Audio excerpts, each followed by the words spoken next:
you don't learn how to swim in the library. If you start reading a book or going to a training and then you're supposed to transfer all of those skills into the right moment, it's difficult.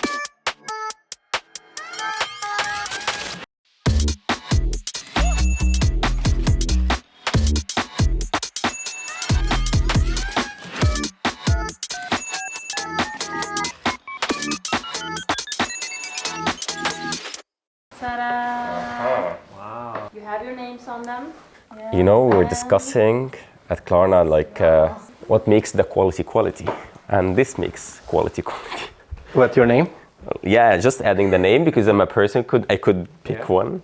Other one is like, yeah, yours that have the spoon, the small spoon. And they're like, no, your name. So this is Personalization.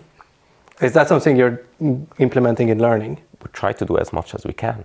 We try to be customer obsessed. We think like what kind of challenges you would have, what kind of questions could come to your mind once you get this thing, and then we start to answer them before you ask the question. That's how you become better than the people learning by themselves. Yeah, I mean, I can give you one real example. We used to have an onboarding program for leaders, and that program would teach them the basics of how to be a manager, and also now that you have employees, what sort of responsibilities do you have and what do you need to do when you hire someone, and so on and so on.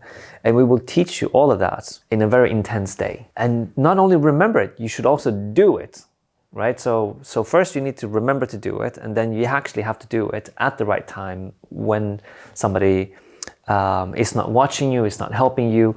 And then imagine having over 1,000 managers, and then you just trust that because of that training, all of them are now amazing. Like, how amazing does the facilitator need to be so that you're so blown away, and how good does your memory and your brain of how to take action needs to be for you to do that? It didn't work. So what happens then is that if I'm a new manager and I have a new employee starting, and I'm an ambitious manager, and I'm like, okay, so what should I do to provide a good experience for Abdul, for example, when he starts? I start Googling, and I start talking to others, and I'm start asking people maybe. And that might work. It also might give me very different advice depending on who I'm asking, where I'm searching, and it's up to me to put energy to do that.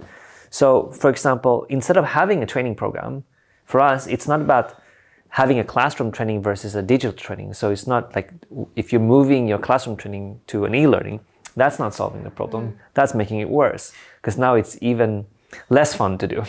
In our case, we found a way to, first of all, automate the entire process of knowing, like, do we know when your employee starts? Yes, we can find it out. We can connect the system so that we can see, okay, Ben, you have a new person starting in 4 weeks. What are some of the things that you need to do 2 weeks before that person starts? If I send it to you just 2 weeks before that person starts, this week, Ben, you need to do these things. Easy for you to read, easy for you to do.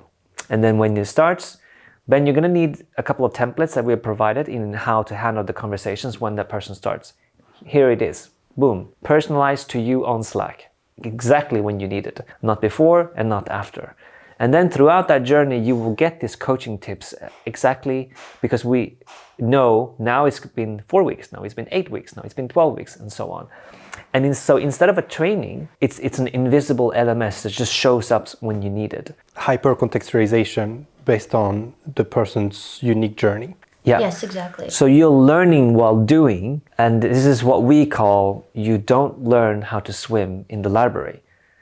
And if you start reading a book or going to a training, and then you're supposed to transfer all of those skills into the right moment, it's difficult.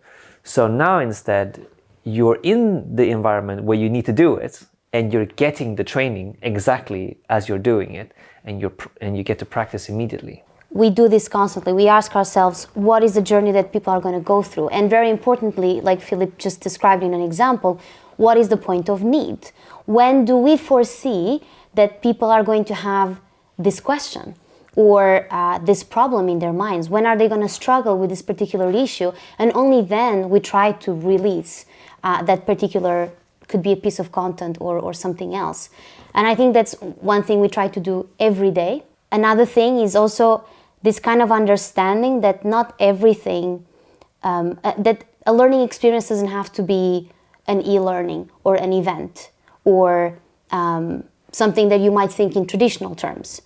could be so many different things. And as Philip just described, a simple message on Slack could be learning as well, right? And it doesn't have to be fancily drawn or written. It can just help you whenever you need it, and you're going to have a great experience from that. So we try to challenge ourselves also from that, and see, maybe this time an e-learning, it's not going to be the right experience. But it's difficult.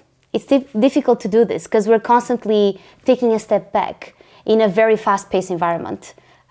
Where we have really ambitious people that want to do the best, right? They are very well intentioned.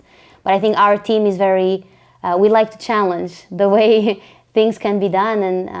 And you use the word consultants. I think we do see ourselves in a way as consultants of the people that come to us with the learning struggle. Can I just say that, just to clarify, we don't necessarily think that all classroom trainings, all e-learnings are bad. No. You can't train a surgeon by sending them Slack messages. Yeah. Like, today you cut 3 inches from the left. But I also don't think if we put this back into the context and who's listening, it's not surgeon listening to this kind of. Good. I hate to be the one training surgeons this way. No, but we're finding a more holistic approach to training people. And there's still room for some of the other methods, and it's just about knowing when are they most effective, and then only do it for those reasons.